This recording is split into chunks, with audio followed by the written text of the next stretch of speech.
My daughter looked me dead in the eyes and said, "You're not welcome here anymore."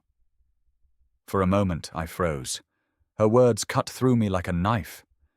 This was the child I had raised, the little girl whose scraped knees I bandaged, whose birthday cakes I baked from scratch even when I had no money left for myself.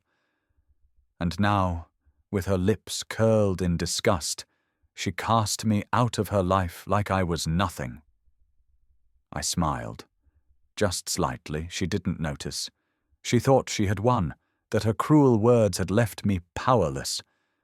But in that moment, I made a decision. I would walk out of that house. I would leave behind the broken glass of our family dinners, the false smiles, the manipulations that had gone on for years. I would walk away. But I wasn't leaving defeated. I was leaving with the keys to something she didn't even realize I still had. And by the time she understood what I was capable of, it would already be too late. I paused at the doorstep that night, my hand trembling on the knob. The silence in the hallway was heavy, the kind that presses on your chest. Behind me, her laughter drifted in faintly from the living room. Laughter not at a joke, not at joy, but at my expense. I stepped out, shut the door, and the cold night air wrapped around me like an old friend. I pulled out my phone. There was only one call I needed to make. One person who had been waiting for this day just as much as I had. "Hello." A calm voice answered on the other end. "It's time," I whispered. And with those words, the first domino fell. They thought they had pushed me into exile. But they had no idea. I was about to rewrite everything. I was 23 when I first held my daughter in my arms. Her tiny fingers curled around mine like they were holding on for dear life. And in a way they were. Her father, my husband at the time, had already walked out on us before she was even born. He said he wasn't ready to be a dad. He said it was too much responsibility. I remember standing in our kitchen, my belly swollen with life, as he shoved his clothes into a suitcase and left without looking back. I wanted to scream, to beg him to stay.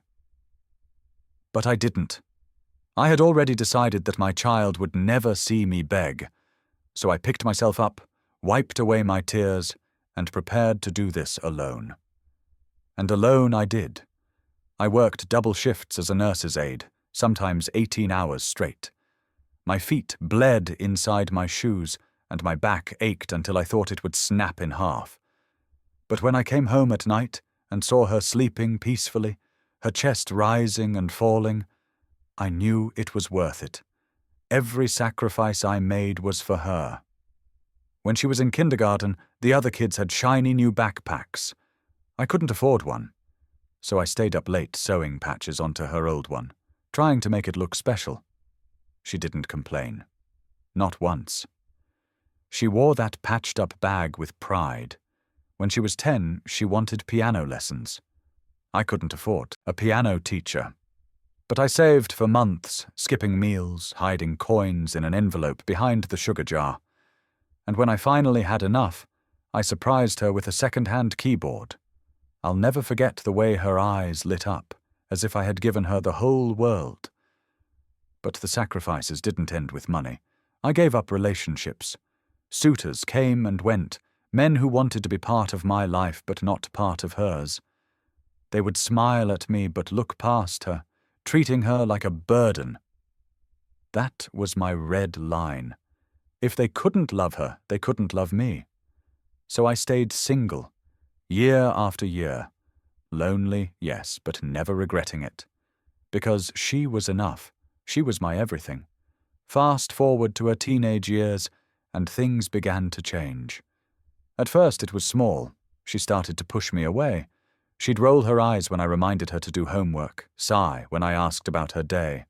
I thought it was just the usual teenage rebellion. I told myself, she'll come around. Every child goes through this. But then she met him.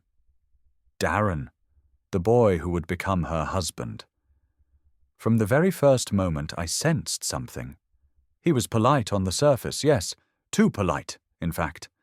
His words dripped with charm, but his eyes always darted around, cold, calculating, like he was studying everyone for weaknesses.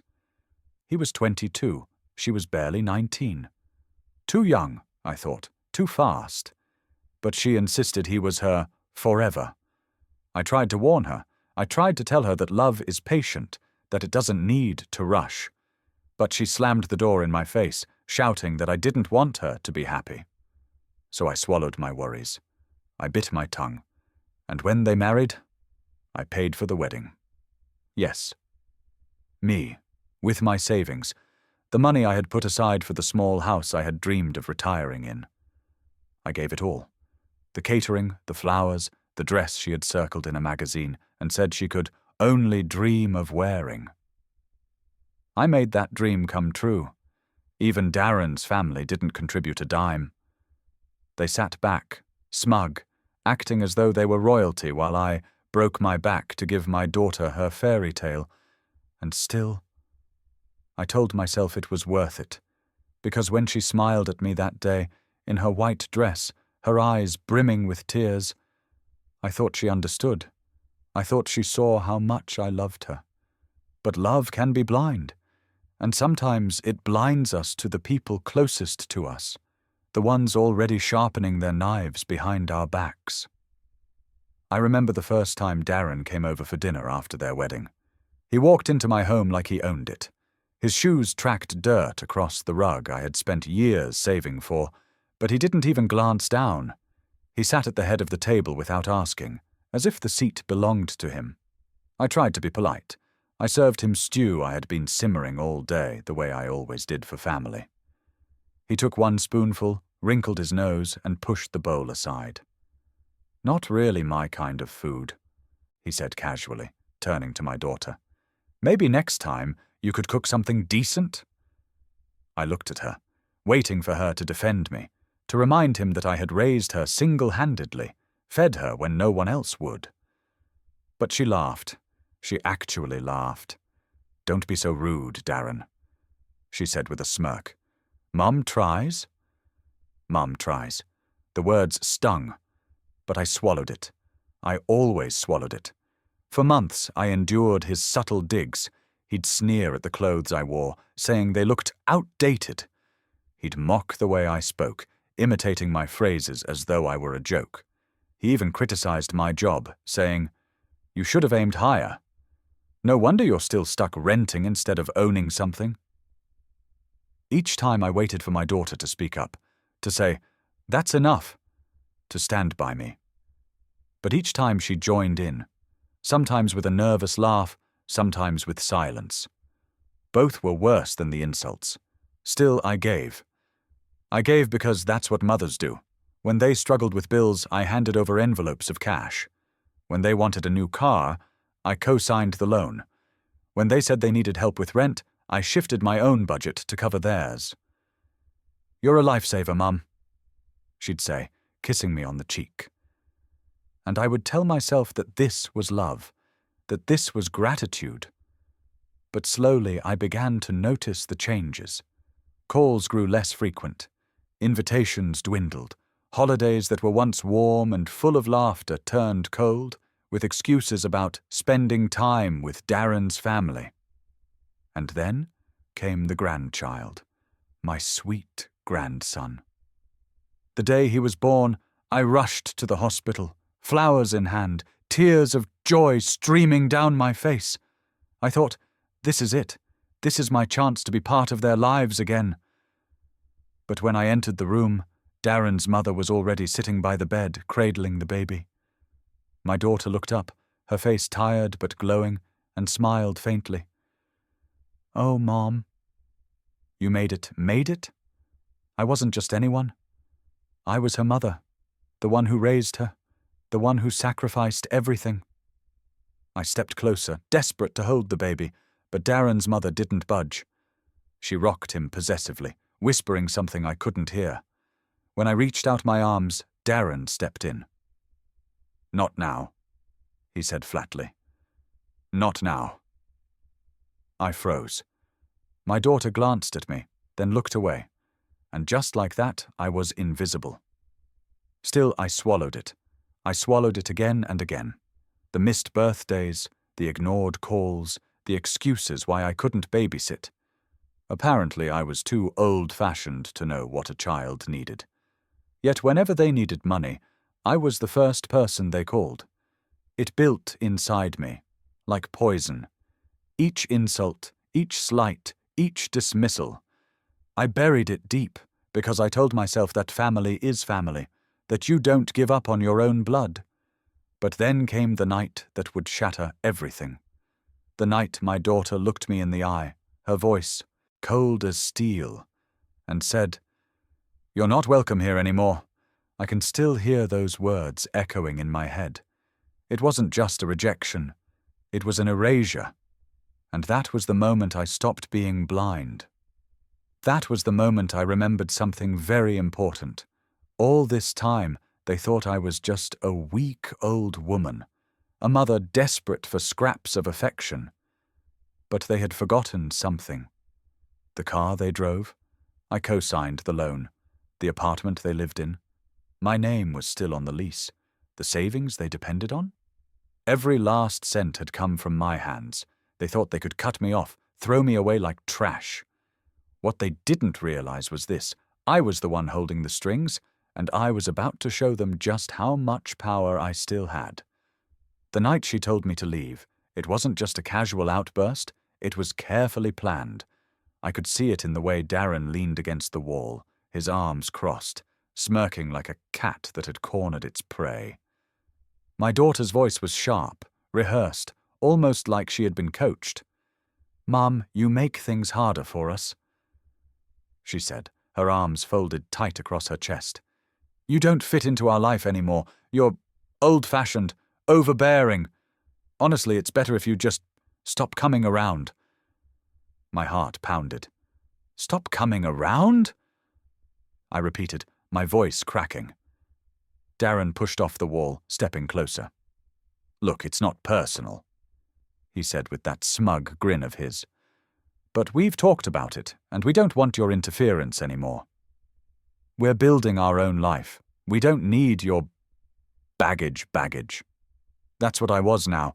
After years of working until my hands bled, after every sleepless night at the hospital, after raising her on my own, I was nothing more than baggage. I turned to my daughter, my last hope. "Is that how you feel too?" I asked, my voice barely a whisper. She wouldn't meet my eyes. Her silence was louder than any answer. It was then that I noticed the paperwork on the coffee table. A lease renewal, their apartment lease, the one with my name still attached. My stomach dropped. Darren followed my gaze and chuckled. "Don't worry about that, we'll handle it. Just sign where it says and walk away. We'll take care of things from now on." He actually had the audacity to slide the papers towards me. I looked down at the pen resting on top, its weight suddenly heavy in my imagination. With one stroke, I would cut myself out of their lives and hand over control of the very roof over their heads. My daughter finally spoke then, her words cutting sharper than any blade. "Mom, please, don't make this harder than it has to be. Just let us live our lives." For a long moment, the room was silent, except for the sound of my heartbeat drumming in my ears. I studied their faces, Darren's smugness, my daughter's forced coldness, the shadows of greed and resentment they didn't bother to hide anymore. And then I smiled. It wasn't the smile of a broken woman. It was the smile of someone who had finally woken up. I stood, my chair scraping against the floor. "You're right," I said softly. "I shouldn't make this harder than it has to be." Relief washed over my daughter's face. Darren smirked wider, thinking he had won. I picked up the pen, turned it slowly between my fingers, and then set it back down.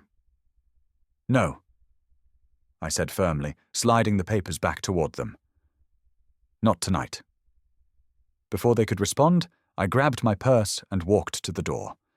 My daughter called after me, her voice rising in frustration. Mom, where are you going? You can't just— But I didn't answer. I opened the door, stepped into the night, and let it slam shut behind me. The cool air filled my lungs like freedom, because in that moment I realized something Darren and my daughter hadn't yet. The game had just changed, and I was done playing by their rules. I drove that night with no clear destination, the city lights blurring through my tears. My hands trembled on the steering wheel, not from weakness, but from rage. All those years of sacrifice, all the nights I went without food so she could eat, the opportunities I had thrown away just to keep her safe. And now I was the burden. The baggage? I pulled into a quiet parking lot and shut off the engine. The silence hit me hard. For the first time in years, I wasn't thinking about what my daughter needed, or what Darren wanted, or how to keep their lives afloat. For the first time, I thought about me. And then, as I sat there in the dark, I began to remember things. Little moments I had ignored. Like the time Darren asked me to lend him $5,000 for a business investment. I never saw a dime of it again. Or the time my daughter called in tears because their rent was overdue, and I dipped into my retirement savings to cover it. Or the countless holidays I spent alone because they had other plans, yet somehow always managed to swing by for money before disappearing again. Piece by piece the truth came together. They had never seen me as family. Not really. To them I was a wallet with legs, a safety net they could spit on and still expect to catch them when they fell. I felt a coldness spread through me then, sharper than grief. It was clarity, and clarity is dangerous.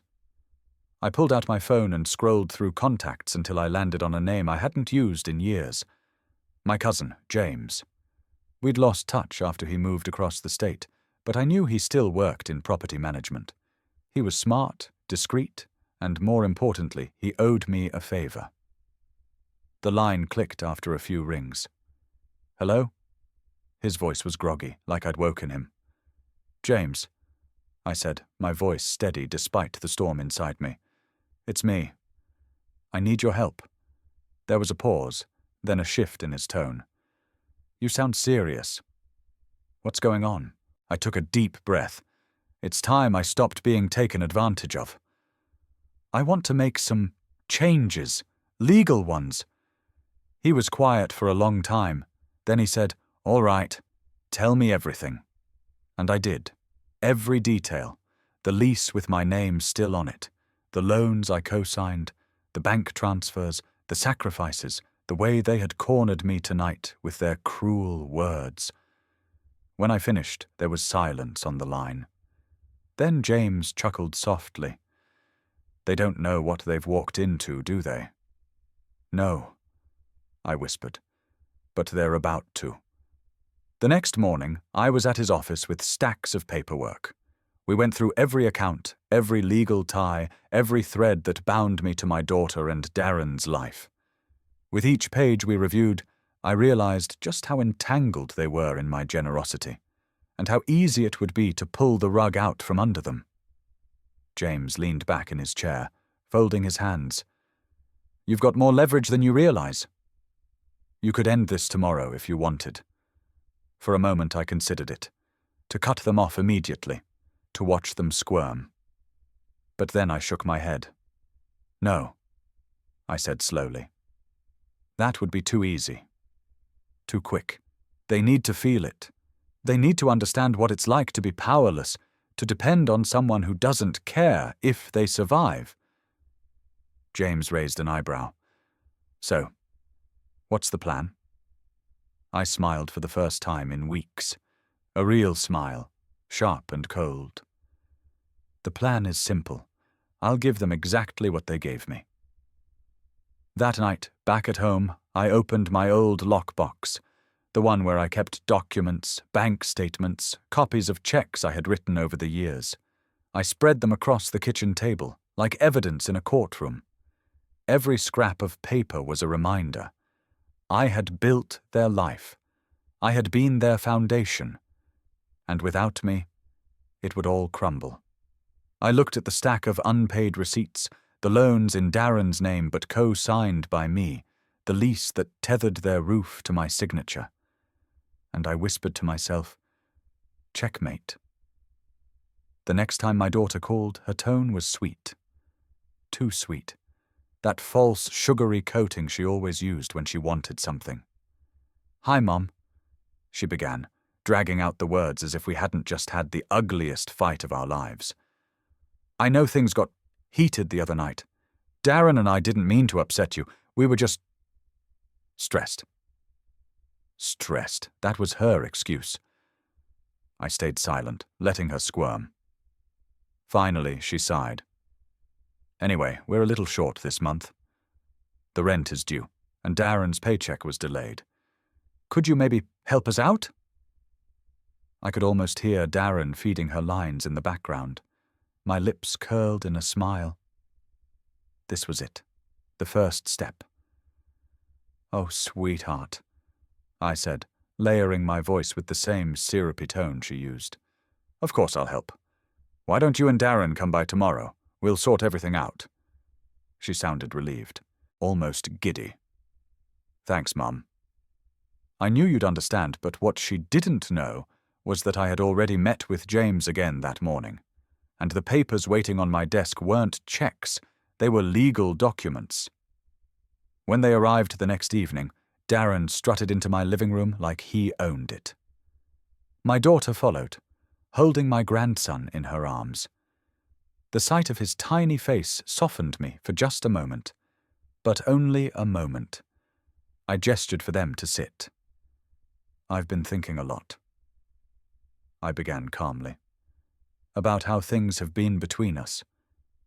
About the future." Darren leaned forward eagerly. "Good, because honestly, the sooner we can make this official, the better. Just sign over the lease and—" I held up my hand. "No, Darren, I won't be signing anything." He blinked, caught off guard. "What do you mean?" "You promised." "I promised nothing."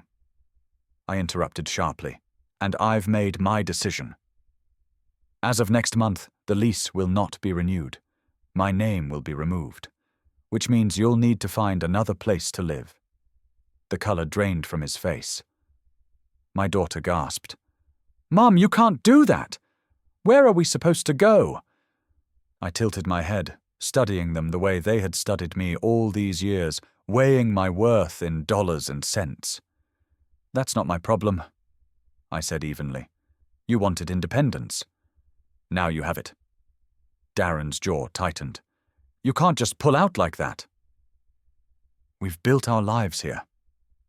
I leaned forward, my voice low, steady. "And who do you think built the foundation?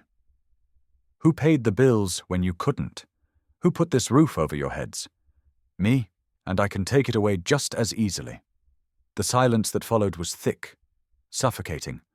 My daughter's eyes filled with tears, but for the first time, I didn't waver. Because I knew this was only the beginning.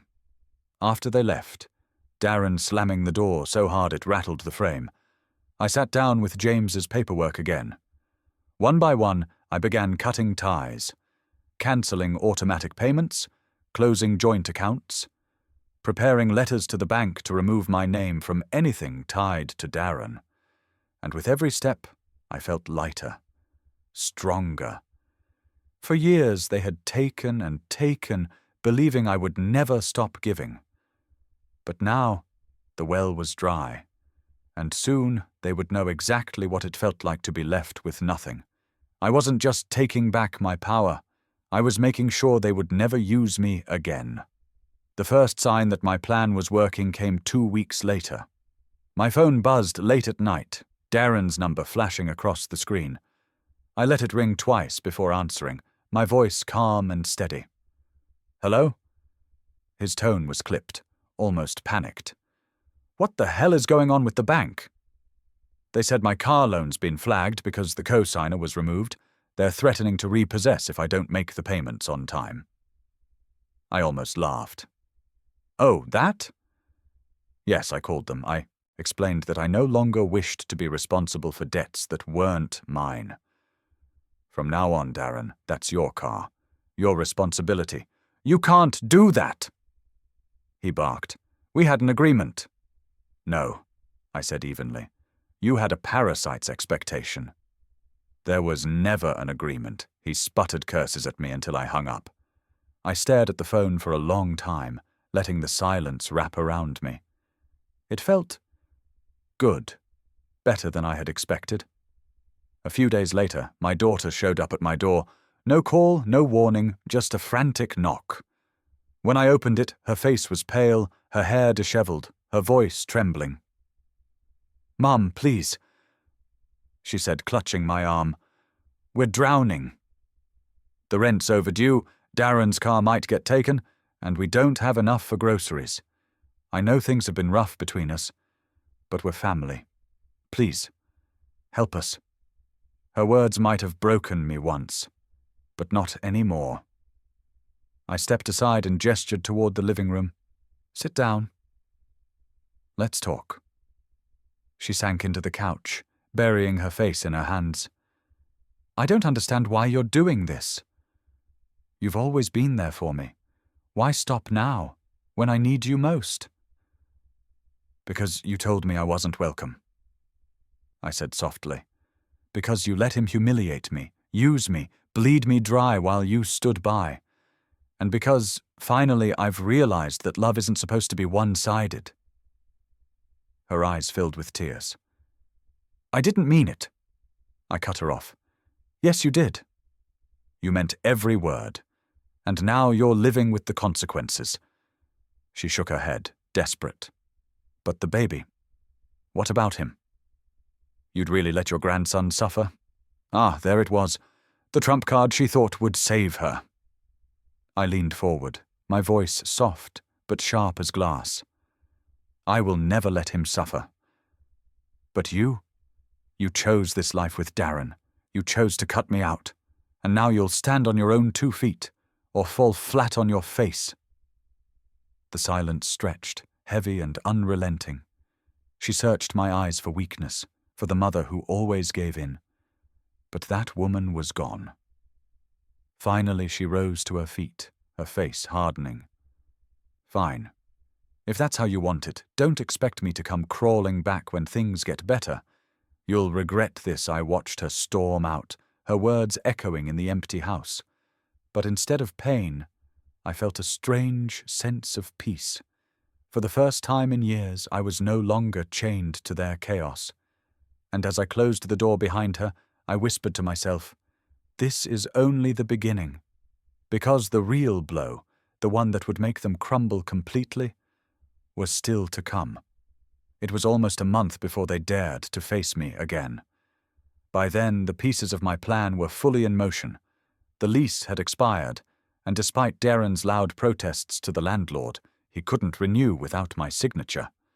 Notices had started piling up at their door. Unpaid utilities, overdue, balances, final warnings. I knew, because James kept me informed of everything. But when they finally came knocking at my door, they didn't come with apologies. They came with anger. I heard them before I saw them.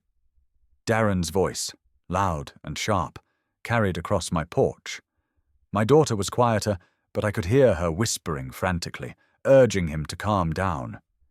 I opened the door slowly, not with fear, but with calm anticipation. Darren didn't wait for an invitation. He barged past me into the living room, his fists clenched, his face red.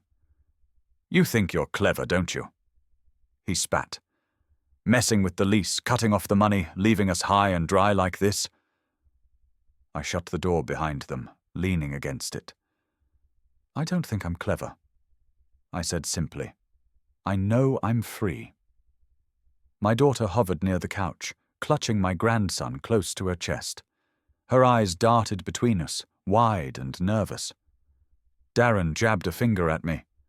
"You're destroying your own daughter's life, your grandson's life. Do you understand that? You've made us a laughingstock. The neighbors know. My boss found out we're behind on payments. This is all your fault." I laughed then, a low, bitter laugh that made him flinch. "My fault? Darren, the only fault I ever had was enabling you. I should have stopped years ago. His face twisted in rage. "You ungrateful old hag! Don't you dare!" I snapped, my voice sharp enough to cut through his fury. "Don't you dare stand in my house and talk to me like that! Not after everything I've given you, the roof over your head, the car you drive, the meals you eat. Without me, you are nothing." The room fell silent. Even the baby stopped fussing, his little eyes blinking up at the tension hanging in the air. My daughter finally spoke, her voice trembling. "Mom, please. Maybe we can work something out. Just help us this once, and I promise things will change." I turned to her slowly. "Change? You had years to change. You had chance after chance to stand by me, to defend me, to remember who raised you. But you chose him." I gestured toward Darren, who stood fuming, his jaw clenched. "You chose this life, and now you're reaping what you sowed." Her lips quivered. "But no," I cut her off firmly. "I will not bail you out this time. I will not hand over my savings, or sign papers I don't owe, or carry the weight of your mistakes. You told me I wasn't welcome, and you were right." Darren stepped closer, his voice low and threatening now. "If you think this is over, you're wrong. We'll make sure everyone knows what kind of mother you really are. Selfish, bitter, cruel. You'll be alone when you die." I didn't flinch. Instead, I leaned closer, my eyes locked on his. Better alone than chained to leeches. His nostrils flared, but before he could lash out, my daughter tugged at his arm. "Darren, stop." Please, for a moment, he resisted. But then he cursed under his breath and stormed toward the door, muttering threats I didn't bother to catch. My daughter lingered a moment longer, her eyes pleading, her voice soft. "Mom, don't do this." I held her gaze, my heart aching even as my resolve hardened. "It's already done." She lowered her head, then followed Darren out into the night. I stood there in the silence of my living room, the echoes of their anger still buzzing in the air. But beneath it all, I felt stronger than ever. Because that wasn't just a confrontation, it was a declaration. And they knew now, without a doubt, that I wasn't theirs to control anymore. The fallout from that confrontation came faster than I expected. Within a week, Darren launched his counterattack. He started spreading rumors about me, ugly, vicious lies. At church, at the grocery store, even on social media, he painted me as a cruel mother who abandoned her daughter and grandchild. "She's heartless," he told anyone who would listen. "She kicked us out of our home. Left her own grandson with nothing. What kind of mother does that?" At first, I'll admit, it stung. Old friends called me, their voices heavy with doubt. Neighbors gave me sideways glances, whispers trailing behind me when I walked down the street. And for a moment, I felt the old shame creeping in, the urge to defend myself, to explain. But then I remembered something James had said when I confided in him. "They'll scream the loudest when they're desperate," he told me. "That's not power. That's panic." So I stayed quiet. I let Darren rage. I let him spin his stories, dig his holes, exhaust himself trying to turn the world against me. Because I knew something he didn't. The truth has a way of clawing its way to the surface. And sure enough, cracks started to show. Darren's co-workers began noticing inconsistencies in his stories. One of them even approached me at the market, lowering her voice as she said, "He told us you never supported them, but we've seen the pictures. The car, the apartment, the wedding. None of that came from him, did it?" I only smiled and walked away. Meanwhile, my daughter grew quieter. Her calls became less about anger and more about desperation. "Mum, please," she whispered one evening. "We don't have enough for groceries. The landlord says we're out at the end of the month. I don't know what to do." I closed my eyes, listening to the tears in her voice. My heart ached for her, but I stayed firm. You chose this, darling. I warned you about Darren. I begged you to see what he was. But you wanted independence. Now you have it. She sobbed softly. But the baby. My throat tightened. My grandson. The only innocent in this mess. I'll make sure he never goes without, I said gently. But I won't hand another penny to Darren. Not ever. The silence on the other end told me she understood. And then came the breaking point. One Saturday morning, as I was tending to my small garden, I saw a moving truck pull up to their apartment building across town. I drove by slowly, my windows down, watching as boxes were hauled out, Darren shouting at the movers, my daughter's face pale and exhausted. They had been evicted. And everyone knew it. Neighbors gathered on the sidewalk, whispering. Darren tried to bluff, barking about renovations and choosing to leave, but no one believed him. The truth hung in the air like smoke. That evening my phone rang again. It was James. His voice carried a note of satisfaction. They're finished. The landlord told me Darren begged for an extension, but without your name, he had no leverage. They've got nowhere to go. I sat in the quiet of my living room, my heart pounding. This was what I wanted. Justice, payback, the scales finally balanced.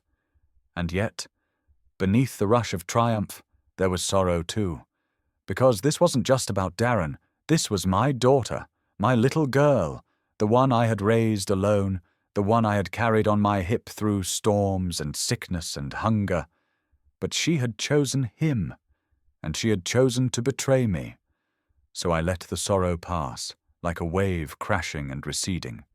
And in its place, I felt something steadier, stronger, resolve because this was not the end.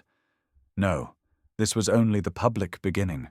The eviction alone would have been enough to humiliate them, but Darren wasn't the type to go quietly. No, he doubled down. He strutted around town with that same arrogance, spinning new lies to cover up the old ones.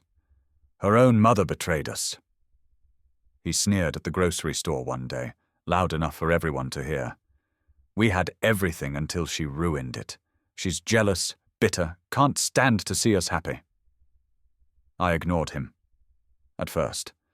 But word traveled fast in a small community. Invitations to gatherings stopped arriving. Women I had known for years avoided me in the market aisles. People who once smiled now looked away. And that's when I knew.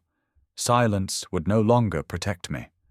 It was time for the truth to be heard. James helped me prepare everything. We gathered documents, bank statements, leases, loan papers with my signature, receipts of payments I had made on their behalf. Every scrap of evidence that showed I hadn't abandoned them. I had built them. Every dollar Darren flaunted had come from me. Every comfort they'd enjoyed was bought with my sacrifices. I organized it like a case file, neat and undeniable. Then I called in a favor of my own. The pastor of our church was a kind man, stern but fair, someone the community respected. I asked for a private meeting.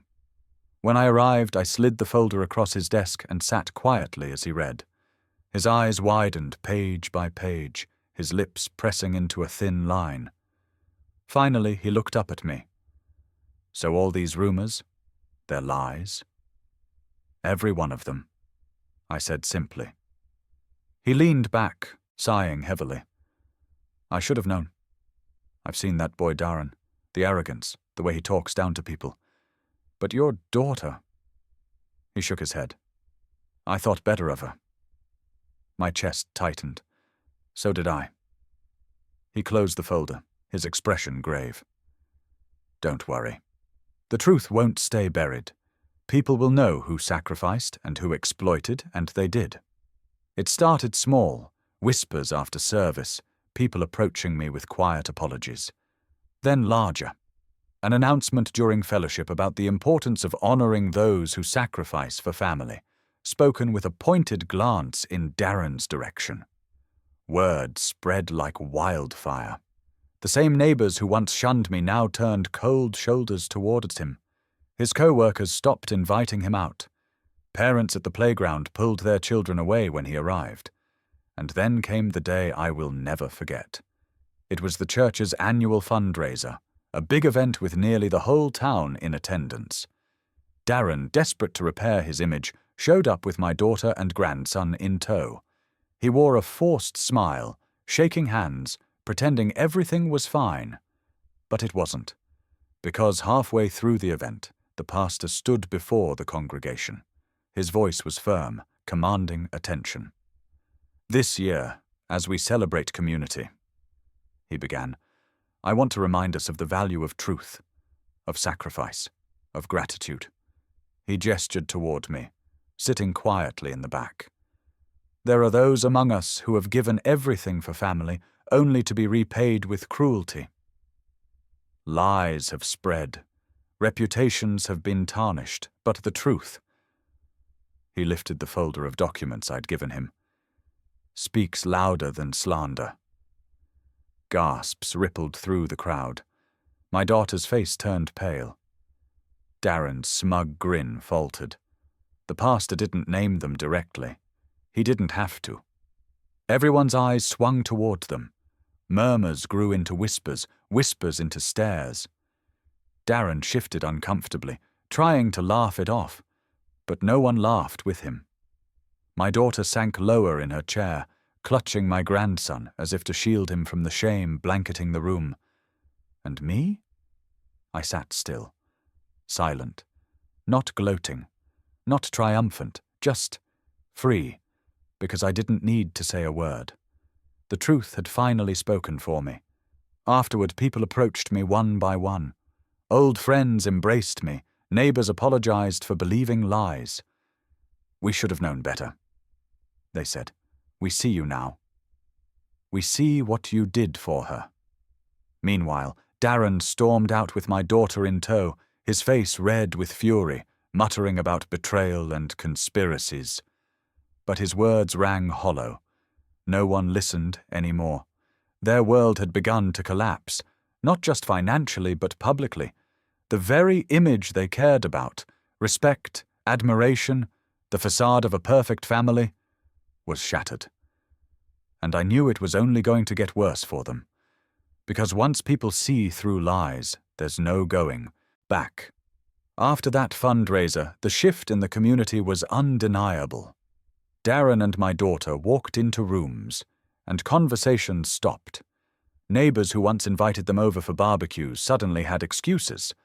Even Darren's boss, a stern man with little patience for scandal, called him into the office and warned him that personal issues were bleeding into his professional reputation. The facade was cracking, and Darren knew it. But instead of humbling himself, he lashed out. He doubled his efforts to destroy me. He started showing up at my door unannounced, pounding on it until my hands shook from the noise. Sometimes he shouted, sometimes he begged, sometimes he threatened. "Sign the lease back over or I swear you'll regret it. You can't turn your own daughter out into the street like this. You owe us for everything you didn't do." I never opened the door. I simply stood behind it, silent, while his rage burned itself out. My daughter's calls grew fewer, and when she did call, her voice was softer, stripped of the confidence Darren always fed her. "Mom, people look at us differently now. Darren can't even walk into work without someone whispering. They think we're freeloaders." I almost wanted to laugh at the irony. "And what do you think you've been all these years?" There was silence on the line, then a whisper. I didn't mean for it to go this far. For a moment my chest ached. That was my daughter's voice, the child I raised, the girl I once sang to sleep. But then I remembered the night she stood by while Darren called me baggage. The night she told me I wasn't welcome. My heart hardened again. "You made your choice," I said, and hung up. The unraveling only grew worse. Their eviction had left them in a cramped one-bedroom rental on the edge of town. Darren lost his car after failing to keep up with the payments.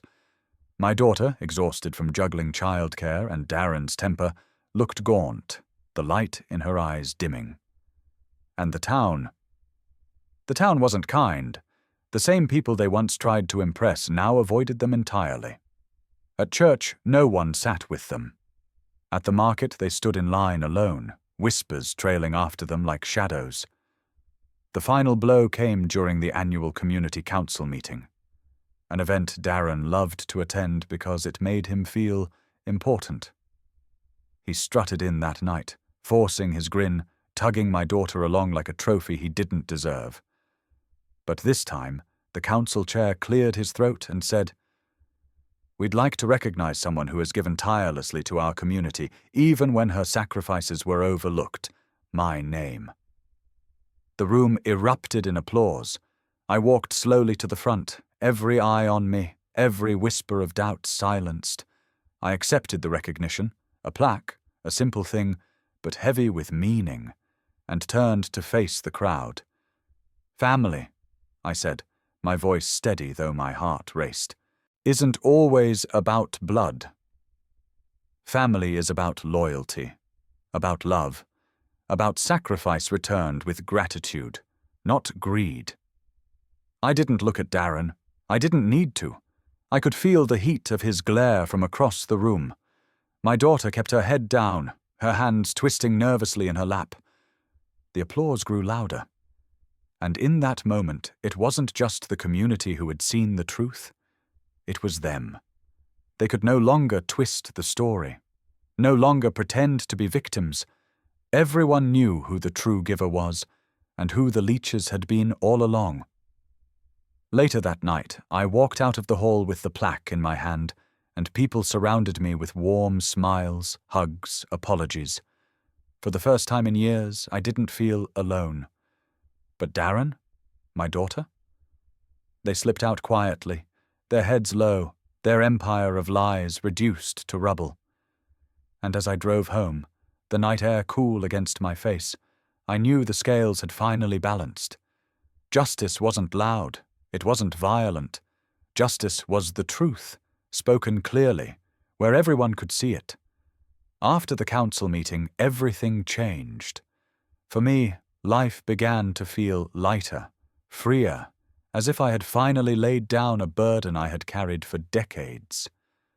For them, well, life only seemed to grow heavier. The whispers never stopped. The community that once tolerated Darren's arrogance now saw him for what he truly was. His job, already on shaky ground, finally slipped from his fingers when he snapped at a supervisor. They called it conduct unbecoming. I called it the consequences of a lifetime of entitlement. My daughter tried to keep up appearances, walking with her chin high, but I could see the toll it took on her. Every time I spotted her in town, she looked thinner, wearier. And when she carried my grandson, she clung to him like he was the only good thing left in her world. And maybe he was. One afternoon, as I was tending my roses in the front yard, I heard footsteps approach. I looked up, and there she was. My daughter, standing at the gate, her eyes rimmed red from crying. She looked smaller somehow, as though the weight of the world had pressed her down. "Mom," she whispered, her voice trembling. "Can we talk?" I straightened, wiping the dirt from my gloves.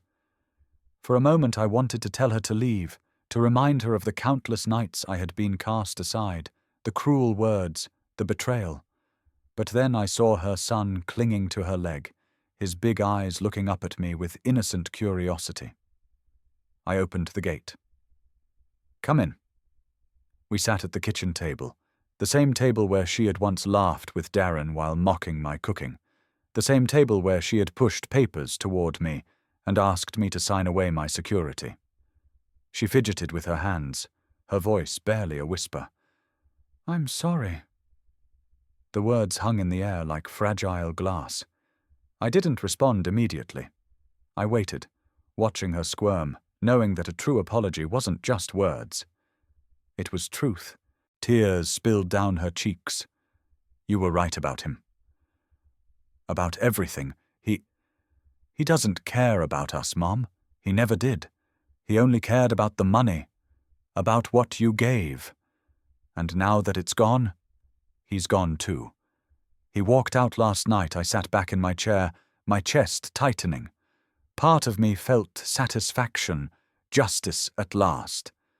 But another part of me, the mother inside me, felt only sorrow. She sobbed openly, her shoulders shaking. I should have listened. I should have defended you. I should have remembered everything you did for me. But I was blind, Mom. I was stupid. And now I have nothing. Her words were like knives, but not because they hurt me. No, they hurt because I knew she was hurting, because despite everything, she was still my child. I reached across the table and took her hands in mine. You have something, I said softly, nodding toward her son. You have him. And as long as you have him, you'll never have nothing. Her sobs quieted, her grip tightening on my hands. For the first time in years, I saw the little girl I used to know, the child who had once clung to me the way her son clung to her now. We sat in silence for a long time, the weight of years of pain pressing down. But also something else, something lighter, the faintest spark of healing. When she finally stood to leave, she hugged me. Really hugged me. Not the shallow embraces of the past, but the kind that clings, that says, I still need you. And in that moment, I realized something. Revenge had given me strength, justice had given me peace.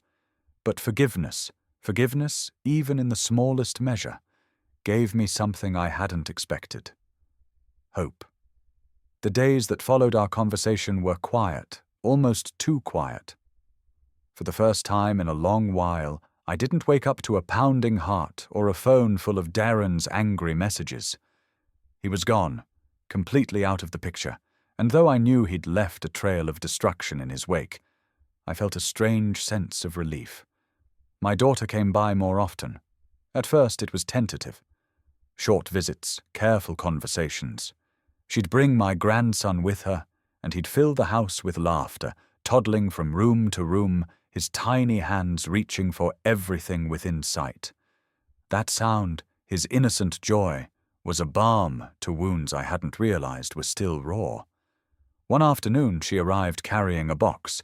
She placed it on the table and opened it slowly, revealing papers, receipts, and letters.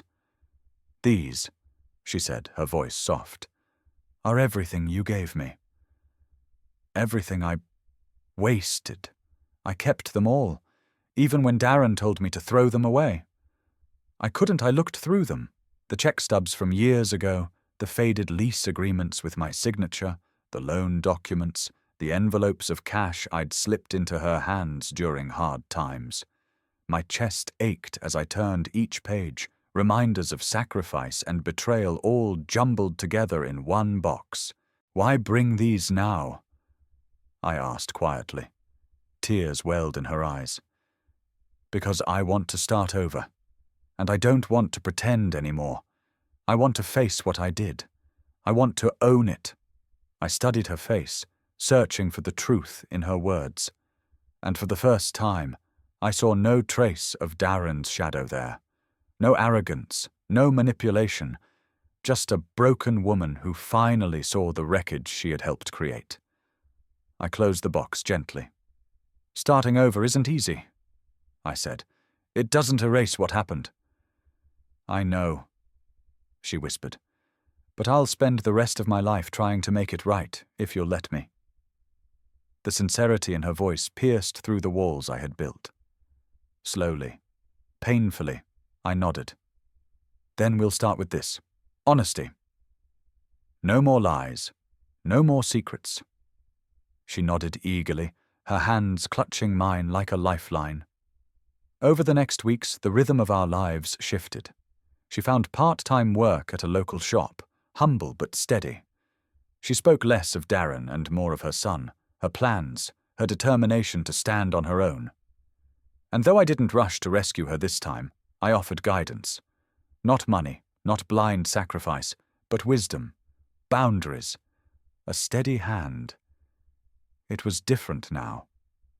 One evening, as the sun dipped low, I sat on the porch with my grandson in my lap.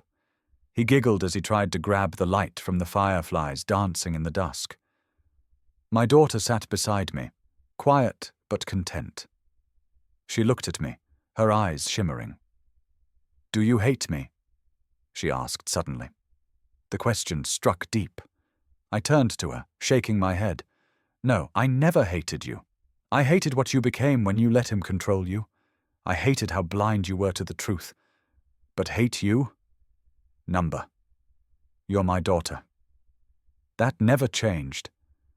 Her tears slipped silently down her cheeks, and she leaned her head against my shoulder. For the first time in years, I felt her warmth not as a stranger's, but as my child's. That night, when I finally lay in bed, I thought about everything: the sacrifices, the betrayal, the revenge, the justice, the shame and the triumph. And I realized something that settled deep into my bones. Revenge had given me back my power. Justice had exposed the lies. But forgiveness gave me peace, because in the end, real family isn't who shares your blood. Real family is who stands beside you when the lies have burned away. And as sleep pulled me under, I whispered to myself, a truth I had earned with every scar on my heart. I am no longer baggage. I am no longer weak. I am free, and I will never be silent again